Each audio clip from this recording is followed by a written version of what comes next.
ഓം നമോ ഭഗവതീ വാസുദേവായ. പ്രിയ സജ്ജനങ്ങളെ, എല്ലാവർക്കും നമസ്കാരം. സത്സംഗവേദിയിൽ നമ്മൾ ശ്രീമദ് ഭഗവത്ഗീതയിലെ 11-ാം അധ്യായമായ വിശ്വരൂപദർശന യോഗത്തിലെ 13 ശ്ലോകങ്ങളാണ് പൂർത്തിയാക്കിയത്. നമുക്ക് 14-ാമത്തെ ശ്ലോകം നോക്കാം. തതഃ സ വിസ്മയാവിഷ്ടോ ഹൃഷ്ടരോമാ ധനഞ്ജയഃ പ്രണമ്യ ശിരസാ ദേവം കൃതാഞ്ജലിരഭാഷത. തതഃ അപ്പോൾ സ ധനഞ്ജയഃ ആ ധനഞ്ജയൻ അർജുനൻ വിസ്മയാവിഷ്ടഃ വിസ്മയപരതന്ത്രനും ഹൃഷ്ടരോമാ രോമാഞ്ചകഞ്ചുകിതനുമായിട്ട് ദേവം ഭഗവാനെ പ്രണമ്യ ശിരസാ നമസ്കരിച്ചുകൊണ്ട് കൃതാഞ്ജലി തൊഴുകൈയോടെ അഭാഷത ഇപ്രകാരം പറഞ്ഞു.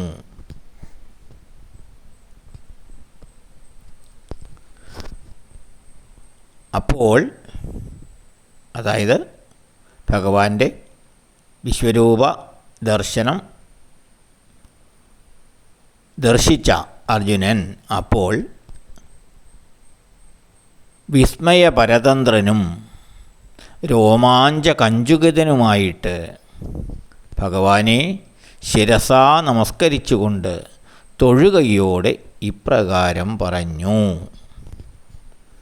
ഇതാണ് സഞ്ജയൻ ധൃതരാഷ്ട്രരോട് പറയുകയാണ്. ഭഗവാന്റെ അത്ഭുതാവഹമായ വിശ്വരൂപം കണ്ടതോടുകൂടി വിസ്മയാധീനനായി, പരിഭ്രാന്തനായി, രോമാഞ്ചഗാത്രനായി അർജുനൻ കൃഷ്ണന് മുന്നിൽ ശിരസ്സു നമിച്ചുകൊണ്ട് തൊഴുകയോടെ നിന്നു. എന്നിട്ടിപ്രകാരം പറഞ്ഞു. ഇതാണ് സഞ്ജയൻ ധൃതരാഷ്ട്ര മഹാരാജാവിനോട് പറയുന്നത്. അർജുനൻ്റെ സുഹൃദ്ഭാവമൊക്കെ പമ്പ കടന്നു. തൻ്റെ മുന്നിൽ നിൽക്കുന്നത് സാക്ഷാൽ ജഗദീശ്വരനാണ് എന്ന് നിസ്സംശയം അർജുനന് ബോധ്യപ്പെടുന്നു. ഭക്തി ആദരപൂർവം ശിരസ്സു നമിച്ച് തൊഴുതു പിടിച്ച കൈകളുമായി ഭഗവാന്റെ മുന്നിൽ അർജുനൻ നിൽക്കുകയാണ്. താൻ പ്രതീക്ഷിച്ചതിലും എത്രയോ അത്ഭുതാവഹമാണ് ഭഗവാന്റെ മഹിമ എന്ന് അർജുനൻ തിരിച്ചറിയുന്നു. തൻ്റെ തേരാളിയായി വന്നിരിക്കുന്ന കൃഷ്ണനാര്, താനാര്?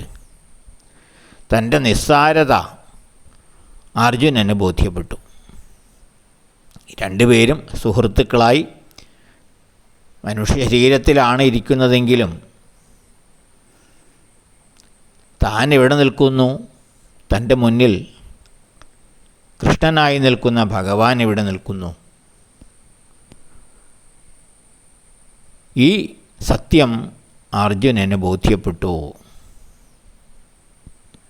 അദ്ദേഹം വല്ലാതെ വികാരാധീനനായി കാണപ്പെട്ടു എന്നാണ് സഞ്ജയൻ പറയുന്നത്.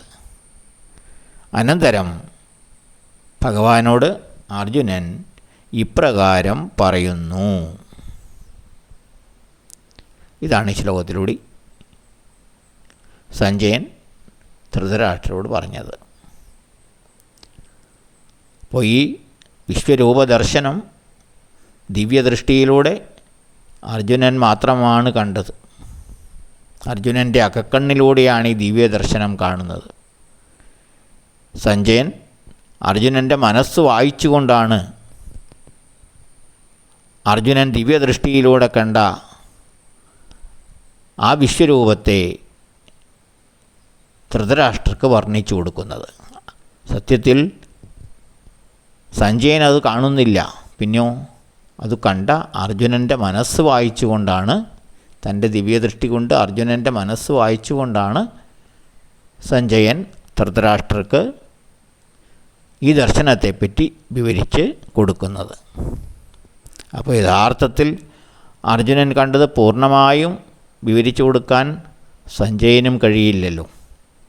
അപ്പോൾ അതിലും എത്രയോ മഹത്തരമായ ദർശനമായിരിക്കും അർജുനന് ലഭിച്ചിരിക്കുക. അതുകൊണ്ടാണ് വിഹ്വലനായി രോമാഞ്ചഗാത്രനായി അർജുനൻ ഭഗവാന്റെ മുന്നിൽ സാഷ്ടാംഗം നമസ്കരിക്കുന്നത്. എന്നിട്ട് ഭഗവാനോട് അർജുനൻ പറയുന്ന കാര്യമാണ് അടുത്ത ശ്ലോകങ്ങളിൽ. അത് നമുക്ക് അടുത്ത ദിവസം നോക്കാം.